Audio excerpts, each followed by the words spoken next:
everybody is vying to talk to you. You are our saving grace.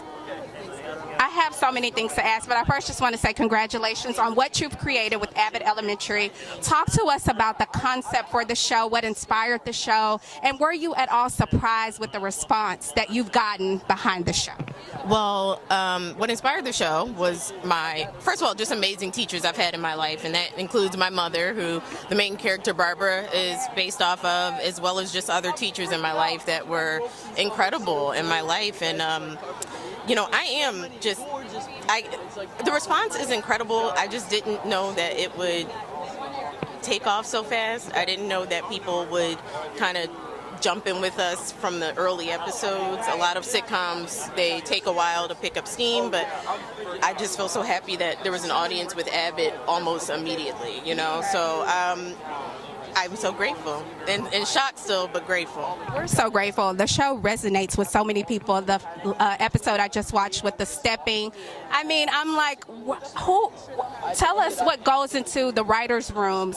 Are you very much involved with the entire process of what goes out and what we get to see on camera? Absolutely. Most things, all things, I'm saying, all things go through me from beginning to end, from the moment of, inception to them going on air. And, the step class episode, for instance, was very directly based off of my mother, who was a teacher, teaching after-school dance classes, and the goal is always to elaborate on all of what it is that teachers do, all of who they are, not just the standing in front of the chalkboard, but what they do after school, what they do while in school, the conversations they have, the people, the humans that they are, more than just our idea of what they are. So step class was a big part of that, because it shows how some teachers do extra work after school just to give the kids a place to be, give the students a place to go. And what is your hope, and what do you hope people, when they watch it, how do you hope they feel? What do you want them to leave feeling? Ultimately, I want people to have a good time. I want them to laugh. I want them to feel better after they watch an episode. That's always been my goal. 22 minutes of joy, and I feel like we're doing that. On top of that, we wanted people to think about teachers differently, to see them in a different way, and think a little bit more about, who they are and what they deserve.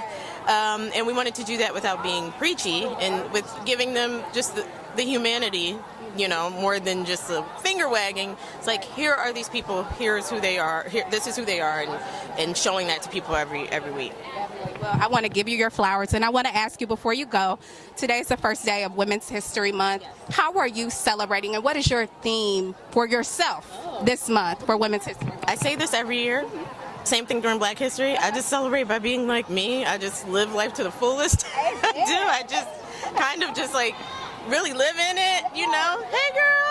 I live in it. I just do. So I woke up, I didn't realize this was Women's History Month. I'm not going to lie to y'all. I did not know. I was just telling my cousin this. I was like, why does everyone keep referring to me directly as a woman this month? I was like, what is going on today? And then it took me a while to realize that this was Women's History Month. It is. So we celebrate women like you and what you're doing for the culture, for Black women in particular. Thank you for your voice, and thank you for being a representative of us. Where is the buzz? You said was mine. Where is the buzz?